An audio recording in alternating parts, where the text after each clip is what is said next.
इंडी गठबंधन में कांग्रेस का इतना बुरा हाल हो गया है कि एक तो हरियाणा में इनकी हवाबाजी चली नहीं, वहां सत्ता मिली नहीं। दूसरी तरफ जहां ये चुनाव जीत भी गए, वहां इंडी गठबंधन ने ही कांग्रेस को किनारे लगा दिया। आज जम्मू कश्मीर में नए मुख्यमंत्री का शपथ ग्रहण था। वहां उमर अब्दुल्ला ने नए सीएम की शपथ ली, लेकिन उमर अब्दुल्ला ने अपनी सरकार में कांग्रेस को शामिल नहीं किया। कांग्रेस कह रही है हम नहीं हुए, कांग्रेस में किसी को मंत्री ही नहीं बनाया गया। जबकि जम्मू कश्मीर में कांग्रेस के 6 विधायक भी जीते हैं, लेकिन उमर अब्दुल्ला को लग रहा है कि ये 6 विधायक भी कांग्रेस ने अपने दम पर क्या ही जीते होंगे। ये तो नेशनल कॉन्फ्रेंस से गठबंधन की वजह से कांग्रेस 6 विधायक जीत गए, क्योंकि जम्मू में यहां बीजेपी से कांग्रेस की डायरेक्ट फाइट थी। वहां तो बीजेपी ने कांग्रेस को बुरी तरह से उठा के पटक दिया। अब उमर अब्दुल्ला भी कांग्रेस को ज्यादा भाव दे नहीं रहे। यह बात अलग है कि गठबंधन की मजबूरी की वजह से शपथ ग्रहण में बड़े बड़े नेताओं को न्योता भेजा गया और इंडी गठबंधन दिखावे की राजनीति में तो आगे है, तो उमर अब्दुल्ला के शपथ ग्रहण में सब पहुंच गए उठ के। लेकिन साथ में चुनाव लड़े, लेकिन सरकार में साथ नहीं है कांग्रेस और नेशनल कॉन्फ्रेंस। जम्मू कश्मीर की नई सरकार के शपथ ग्रहण में आज राहुल गांधी भी पहुंचे थे। चेहरा देखिए कैसे उतरा हुआ है। प्रियंका वाड्रा भी पहुंची थी, अखिलेश यादव भी पहुंचे थे, आम आदमी पार्टी से संजय सिंह गए हुए थे, इंडी गठबंधन की दूसरी पार्टियों के नेता भी थे। कहने के लिए तो सब दिखा रहे थे कि इंडी गठबंधन एक है, लेकिन असलियत क्या है ये कोई छुपा पाएगा? ये तो साफ साफ दिख रहा है कि जिस कांग्रेस के साथ नेशनल कॉन्फ्रेंस ने चुनाव लड़ा, चुनाव जीता, उस कांग्रेस को अब कोई भाव ही नहीं दे रहा है। जो इंडी गठबंधन ये सोच रहा था कि वो आज सारे नेताओं को जुटाकर शक्ति प्रदर्शन करेगा, उसके नेता आज पूरा दिन यही सफाई देने में जुटे रहे कि उमर अब्दुल्ला के साथ चुनाव लड़ने वाली कांग्रेस सरकार में शामिल क्यों नहीं हुई। जबकि ये इंडी गठबंधन के लिए अपनी एकजुटता को दिखाने का बड़ा मौका था। अच्छा, आप देखिए राहुल गांधी का उतरा हुआ चेहरा, आप देखिए। हरियाणा हार गए, जम्मू कश्मीर में कुछ कर नहीं पाए, तो इनको ये अंदर अंदर तो समझ में आ रहा है कि जो इकोसिस्टम मेरा बबल बनाता है वो तो फूट गया। नहीं तो अगर इन्होंने परफॉर्म किया होता तो फिर टी-शर्ट, हाफ टी-शर्ट का भी बांह ऊपर मोड़ने लगते हैं, कई बार ऐसा लगता है। लेकिन आज देखिए चेहरा एकदम लटका हुआ है। अच्छा, आर्टिकल 370 हटाए जाने और केंद्र शासित राज्य बनने के बाद जम्मू कश्मीर को पहली चुनी हुई सरकार मिली। आज नेशनल कॉन्फ्रेंस के उपाध्यक्ष उमर अब्दुल्ला ने उपराज्यपाल मनोज सिन्हा की मौजूदगी में जम्मू कश्मीर के मुख्यमंत्री पद की शपथ ली। श्रीनगर के शेर कश्मीर इंटरनेशनल कन्वेंशन सेंटर में शपथ ग्रहण समारोह आयोजित हुआ, जिसमें मुख्यमंत्री उमर अब्दुल्ला के अलावा 5 और मंत्रियों को शपथ दिलाई गई। कैबिनेट के जरिए उमर अब्दुल्ला ने रीजनल बैलेंस बनाने की कोशिश की। कश्मीर घाटी से उमर सरकार में 2 मंत्री बनाए गए। उत्तरी कश्मीर में बारामूला की राफियाबाद सीट से विधायक बने जावेद डार को मंत्री बनाया गया, जबकि दक्षिणी कश्मीर की डीएचपुरा से एनसी विधायक सकीना इटू मंत्री बनी। वहीं जम्मू रीजन से भी 2 मंत्रियों को उमर कैबिनेट में जगह मिली है। जम्मू रीजन की छंब सीट से निर्दलीय विधायक सतीश शर्मा मंत्री बने। कश्मीर से उमर अब्दुल्ला सीएम बने हैं, तो जम्मू रीजन की नौशेरा सीट से विधायक सुरेंद्र चौधरी को डिप्टी सीएम बनाया गया। सुरेंद्र चौधरी ने बीजेपी के जम्मू कश्मीर अध्यक्ष रविंद्र रैना को चुनाव में हराया था। और चिनाब घाटी के एक नेता को भी मंत्री बनाया गया है। चिनाब घाटी से जावेद राणा मंत्री बने हैं, जो पीर पंजाल से आते हैं और मेंढर सीट से तीसरी बार विधायक चुने गए। कांग्रेस की उमर अब्दुल्ला सरकार में शामिल नहीं हुई, इसकी सबसे बड़ी वजह आर्टिकल 370 को माना जा रहा है। दरअसल नेशनल कॉन्फ्रेंस ने अपने चुनावी घोषणा पत्र में आर्टिकल 370 की बहाली का वादा किया था। साथ ही जम्मू कश्मीर को पूर्ण राज्य का दर्जा दिलाने की भी बात घोषणा पत्र में थी। जम्मू कश्मीर को राज्य का दर्जा देने की मांग का कांग्रेस भी समर्थन कर रही है, लेकिन आर्टिकल 370 पर लब सिले हुए हैं। अगर कांग्रेस उमर सरकार में शामिल होती और आर्टिकल 370 पर विधानसभा में कोई प्रस्ताव आता, तो कांग्रेस के लिए स्टैंड लेना मुश्किल हो सकता था, क्योंकि कांग्रेस को नेशनल लेवल पर आर्टिकल 370 के मुद्दे पर नुकसान होने का डर है, क्योंकि बीजेपी इसे मुद्दा बना सकती है और आने वाले दिनों में महाराष्ट्र में, झारखंड में, उसके बाद दिल्ली में चुनाव है। अच्छा, सीटें आई हैं मात्र 6, कौन सा ही बड़ा मंत्रालय मिल जाता या क्या ही बड़ा काम कर लेते। तो उन्होंने कहा एक काम करो, इससे अच्छा बाहर ही बैठो। उमर अब्दुल्ला को उनकी जरूरत नहीं है, निर्दलीय उनसे समर्थन ले चुके हैं। उन्होंने कहा बाहर बैठोगे, एक काम करो और बाहर बैठो। इसलिए आज जब जम्मू कश्मीर में नई सरकार ने शपथ ली, तो गठबंधन में होने के बावजूद कांग्रेस बाहर रही और कांग्रेस के नेता दलील दे रहे हैं कि सरकार में शामिल होने से ज्यादा जरूरी जम्मू कश्मीर को पूर्ण राज्य का दर्जा दिलाना है, जिसके लिए वो उमर सरकार को बाहर से समर्थन देंगे। हालांकि सीएम उमर अब्दुल्ला कांग्रेस की इस दलील से इत्तेफाक रखते नहीं दिख रहे। उनका कहना है कि कांग्रेस को एक मंत्री पद मिलना है और वो इसके लिए नाम तय नहीं कर पा रही। सुनिए एक बार।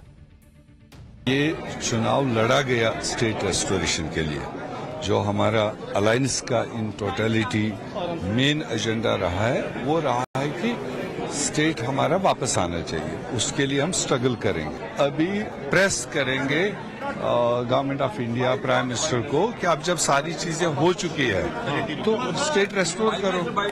तो इसलिए हमने थोड़ा सा रेस्ट्रेन किया कि अभी हम गवर्नमेंट में जाएं, उससे बेहतर है कि हमारा फिलहाल ये रहना चाहिए कि स्टेट रेस्टोर। तो कह रहे हैं कि स्टेटहुड जब तक रेस्टोर नहीं होगा तब तक शामिल नहीं होंगे। कौन? कांग्रेस सर। तो ठीक है ना, तो इससे लगा आपको डिसएग्रीमेंट है सर? कोई डिसएग्रीमेंट नहीं है ना। देखिए ना, माइक हटा दीजिए, माइक छोड़ दीजिए। सर अभी They have one portfolio. They can't decide who to give it to. We'll wait. Let them decide. When they're ready to give it, we're ready. Omar Abdullah के शपथ ग्रहण में पहुंचे कांग्रेस अध्यक्ष मल्लिकार्जुन खड़गे भी सरकार से बाहर रहने की कोई खास वजह नहीं बता पाए। मल्लिकार्जुन खड़गे को भी एक बार सुन ही लीजिए, फिर आपको कांग्रेस पर फारूक अब्दुल्ला का वो बयान सुनाऊंगा जिसने कांग्रेस के उमर सरकार के बाहर रहने की वजह को काफी हद तक साफ कर दिया। उनको मुबारकबाद देने के लिए यहाँ आया हूँ। हमारे को बड़ी खुशी हो गई। हमारी अलायंस पार्टनर के नेता ने आज चीफ मिनिस्टर बना। बहुत दिन के बाद डेमोक्रेसी यहाँ एस्टैब्लिश हुई है और इस डेमोक्रेसी को जिंदा रखने के लिए और संविधान के तहत सरकार चलाने के लिए ये एक मौका मिला है। हम जरूर इसको स्टेटहुड दिला के रहेंगे। अब सवाल यह है कि क्या कांग्रेस सरकार में शामिल हो जाती तो स्टेटहुड नहीं मिलेगा क्या? कांग्रेस भले ही जम्मू कश्मीर में सरकार से बाहर रहने के लिए कोई दलील दे, लेकिन यह भी किसी से छुपा नहीं है कि चुनावी नतीजों के बाद नेशनल कॉन्फ्रेंस भी कांग्रेस को ज्यादा भाव देती दिख नहीं रही, क्योंकि नेशनल कॉन्फ्रेंस ने यह सोचकर कांग्रेस के साथ गठबंधन किया था कि गठबंधन होने पर वो जम्मू में बीजेपी को टक्कर दे पाएंगे, जिसके लिए जम्मू में कांग्रेस को ठीक ठाक सीटें भी चुनाव लड़ने के लिए दी गई। लेकिन कांग्रेस का प्रदर्शन बहुत ही खराब रहा। कश्मीर में नेशनल कॉन्फ्रेंस ने शानदार प्रदर्शन किया। जम्मू में कांग्रेस चुनाव लड़ी, 30 सीट पर जीती 1। उमर अब्दुल्ला के शपथ ग्रहण से पहले नेशनल कॉन्फ्रेंस के अध्यक्ष फारूक अब्दुल्ला के दिल की ये टीस भी बाहर निकल गई। उन्होंने कहा कि अगर जम्मू में कांग्रेस ने अच्छा प्रदर्शन किया होता तो राज्य में गठबंधन और ज्यादा मजबूत होता। सुनिए फारूक अब्दुल्ला को। जम्मू में हमारी जो हालत हुई वो इसलिए भी हुई क्योंकि हमारे जो विरोधी थे उन्होंने जम्मू में हिंदुओं को डराने की कोशिश की।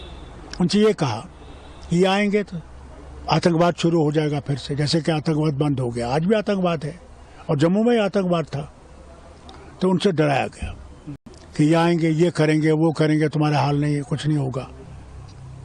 और हम पीछे रह गए। जिस उम्मीद से हम ये करते थे कि हम लोगों से ये डर निकाल सकें, उसमें हमारे कांग्रेस के नेता नहीं आगे बढ़े। माफ़ी मांगता हूँ कहने को, ये सच्ची है।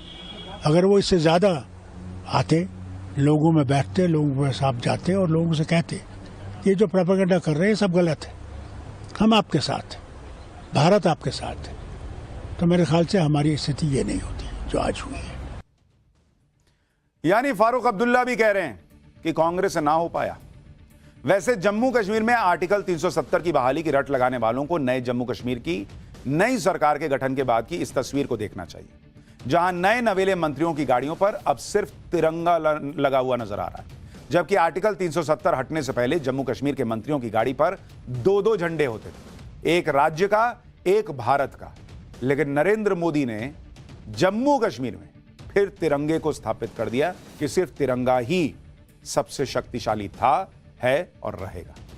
आप राजनीति का फर्क भी देखिए कि एक तरफ जम्मू कश्मीर है जहां तकरार के साथ इंडी गठबंधन सरकार बना रहा है, आपसी खींचतान चल रही है। दूसरी तरफ हरियाणा है जहां आज बीजेपी ने अपना नया सीएम चुन लिया और सब कुछ शांतिपूर्वक हो। वहां पर अमित शाह पर्यवेक्षक के तौर पर गए थे। वैसे भी किसी की हिम्मत नहीं थी कि कोई कुछ कह देता, और बीजेपी में अपना अनुशासन भी है कि वहां किसी कुर्सी को लेकर खींचतान नहीं।